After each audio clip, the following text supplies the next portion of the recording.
have published widely on this topic of capital flight from Africa, and interestingly, a June 2018 report by the Political Economy Research Institute here at the University of Massachusetts, which you also happen to be a co-author of, examined capital flight from 30 African countries between 1970 and 2015 and documented losses of approximately $1.4 trillion over the 46-year period.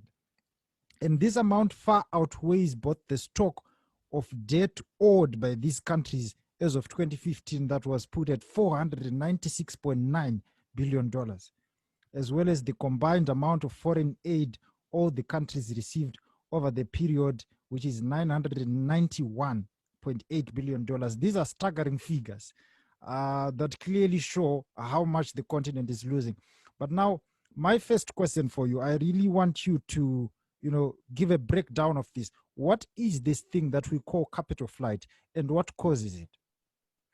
For quite a while now, since the second half of the 90s, I have been involved in looking at the issue of capital flight from Africa specifically, but it's not a problem that's just for Africa, but other countries, other continents also suffer the same phenomenon.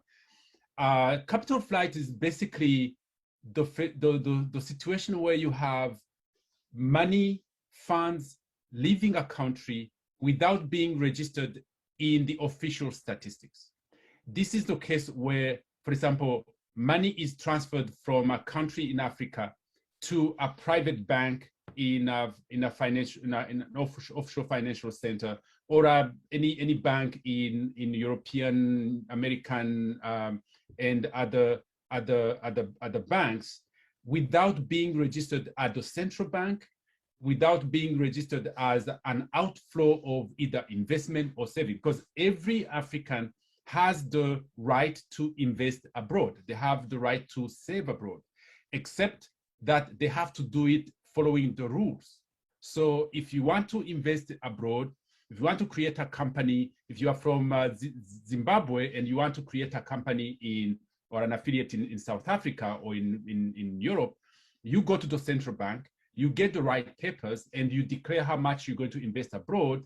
And then at the end of the year, you have to declare the profits that you have made so that you can pay taxes.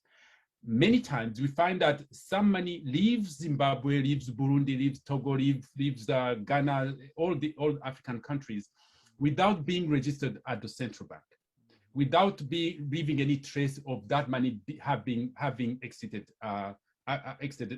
Africa. And that money comes from many sources. Some of it is revenue from exports, export earnings that get embezzled by the people who are in charge of managing it.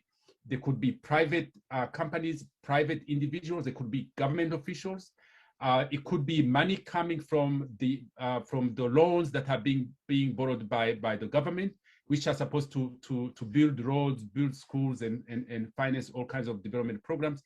And then part of it is basically stolen by those who are in charge of managing it, and it takes its way back to foreign banks without being registered by the central bank. So one source of capital flight is this manipulation of foreign exchange that has come into the country through exports, borrowing, foreign direct investment, and gets shipped outside of the country in briefcases, all kinds of opaque channels of transfers without being registered with the national authorities.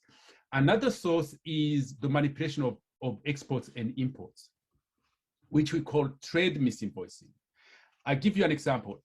One is export under invoicing. So an exporter from an African country is exporting, say, copper, gold, coffee, cotton for 100 million.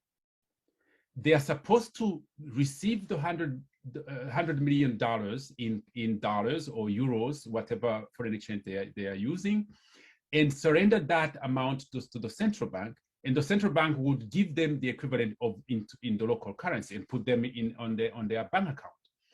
Many times what we see is, so if that happens, you'll be able to see that what the the African exporter is declaring at the central bank matches what the buyer, the importer, has received in Europe, America, whatever the products were sold. And we were able to match those receipts, those sales and the receipts should match, accounting for the cost of transporting the goods from Africa to the international market. But many times we find that whereas the buyer registered that they actually received 100 million worth of goods, we find that the African exporter registered, say, 60 million. And then you wonder, what is the rest? That means that they will only show the central bank 60 million. And the rest will be packed abroad. And because then they can use it for their own, wanted to invest, want to consume, want to buy other goods, which they're not going to declare. That's a process by which money leaves Africa without being recorded, or the